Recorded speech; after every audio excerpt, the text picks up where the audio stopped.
Muy buenas tardes amigos, y antes de cerrar este fin de semana, ha salido información importantísima que quiero compartir con ustedes. Antes de empezar, recuerde apoyar a esta comunidad suscribiéndose y siguiéndome en la página. Para empezar tenemos que el asambleísta Villavicencio ha reforzado su seguridad. Aquí se puede ver que hay policías que lo están custodiando en una entrevista que él está haciendo. Aquí como pueden ver amigos, Villavicencio está con una camisa celeste y al lado de él hay policías. También el día de mañana se ha convocado para una nueva sesión en la Comisión de Fiscalización y como ustedes ya se podrán imaginar, Villavicencio intentará obstaculizar este procedimiento, así como lo han venido intentando tanto el asambleísta Vanegas, Villavicencio y uno que otro más como Ana Belén Cordero. Y para ponerles un ejemplo a continuación, las palabras de Vanegas: peculado.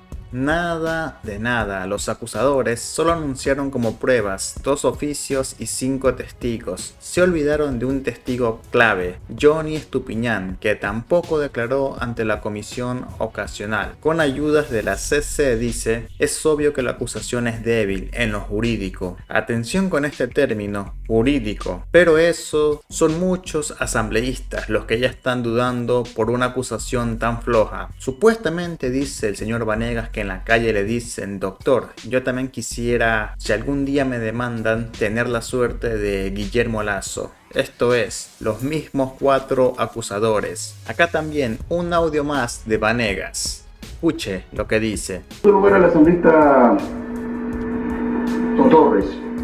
Mire, yo tengo ejerciendo derecho penal hace muchos años. El peculado es un delito propio y puro. No es solamente ser el enunciado, hay que demostrar pues, de cómo se ha beneficiado el presidente.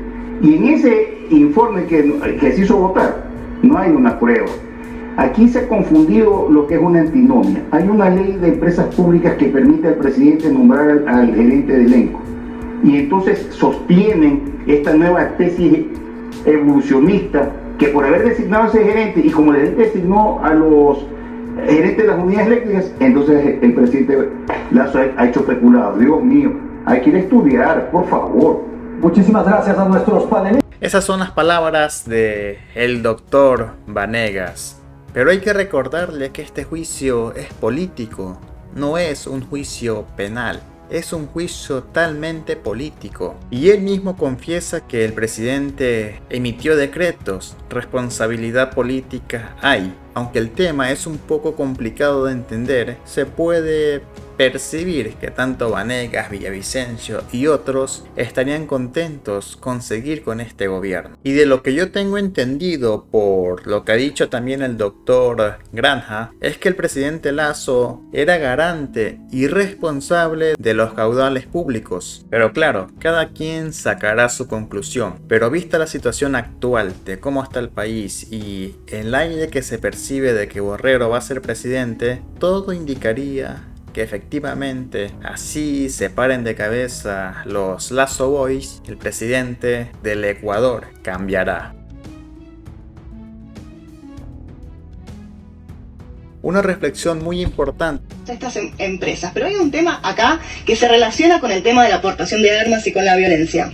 Que es que además se les encontró un vínculo con el narcotráfico. Hablamos de el gran padrino, Danilo Carrera, el cuñado del presidente, se le descubrió, pero a un nivel estructural, lazos con el narcotráfico. De hecho, hay un informe que presentó un medio en Ecuador, que fue el informe por el cual se termina abriendo esta causa de juicio político contra Lasso, que tiene escuchas de una cantidad de horas, hablamos de 10.000 llamadas telefónicas en las cuales participaron Giovanni Ponce, que es el director antinarcóticos, Mauro Vargas, que es el director de Inteligencia Nacional, y Tania Varela, que era la comandante general de la policía. Todos se los escucha, en justamente estas escuchas que tienen orden judicial, son escuchas legales, se los escucha tratar de proteger al presidente y también tratar de tapar los lazos con el narcotráfico. Y hablamos de narcoavionetas aterrizando en Ecuador, de envío de drogas a Europa, conexiones con una mafia albanesa, todo esto a partir de este hombre, Danilo Carrera, protegido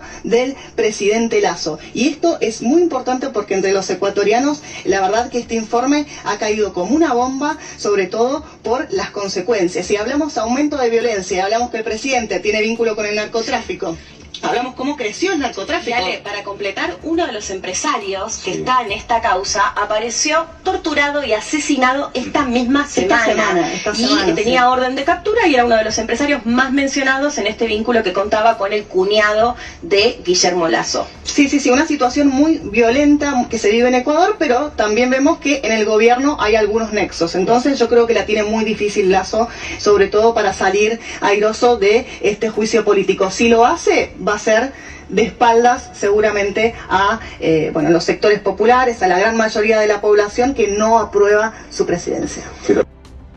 Lasso anunció al menos 3 medidas para combatir, en palabras del mandatario, la inseguridad en Ecuador, porque creció la tasa de homicidios, vemos lo que pasa cada 2x3 en los motines en las cárceles y decenas de muertos. Pero ¿cuáles fueron estas polémicas, si se puede decir, decisiones? Por un lado, modificar un decreto para la aportación de armas de la sociedad civil. Si te parece, Feli, vemos al propio mandatario ecuatoriano cuando anunciaba estas medidas para combatir la inseguridad.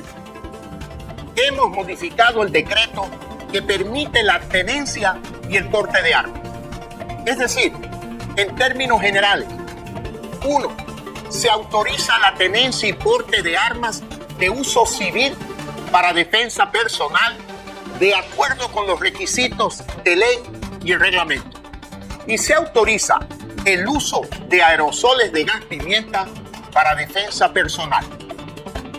Bueno, una situación que se puede volver muy difícil. Muy difícil, tenencia de armas y hasta el gas pimienta, ¿no? Como un recurso que parece bastante básico que habla de un ante desborde. el problema de seguridad le dice, ustedes pueden tener un arma. Exactamente. Ahora, ustedes pueden tener armas para defenderse. Para defensa propia. Y en paralelo anunció estado de emergencia, es decir, los militares en las calles en al menos 3 provincias de Ecuador. Esto ya lo había hecho con anterioridad. Y además toque de queda desde la 1 hasta las 5 de la mañana, al menos por 60 días, por 2 meses. Estas son las medidas que ya salieron, por supuesto, a cuestionarle al mandatario ecuatoriano, que además se lo veía con un look ahí bastante parecido a Nayib Bukele, ¿no? Y estamos viendo una especie de buquelización, si se quiere, en la región ante los casos de inseguridad. Bueno, la comunidad de indígenas y campesinos, la CONAIE, ya salió a decir que lo que busca Lasso es generar un mar de sangre con este tipo de medidas, llamando a la propia población a que se arme para defenderse. Así que, bueno, por supuesto, y en paralelo además, un juicio político que avanza en el Congreso, porque la Corte Constitucional ecuatoriana ya dio luz verde para que la Asamblea